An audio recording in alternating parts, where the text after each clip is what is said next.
Бактыбек Чойбеков, номер 21 Талас округу. Урматтуу төраға, мен дарегиме областа телерадио компаниялар бар. Ошол жамаатта иштеген журналисттердин атынан кайрылуулар келип түшүп атат.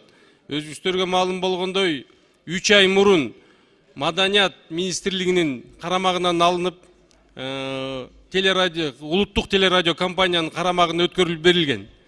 3 айдан бери ушул иштеген жамааты, журналисттер, операторлар бардыгы жалпы айлык маяналарын бүгүнкү күнгө чейин ала албай атышат да.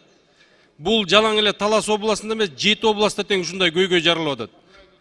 Анан ар бирөөсүнүн баягы батирлерди жашагандары бар, кредиттери бар. Мына бүгүнкү күндө көпчүлүгү карыз болуп баратат.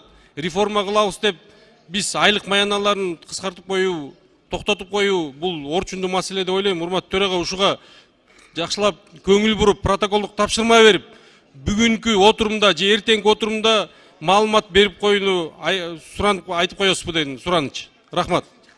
Же жетекчиси келсин. Рахмат.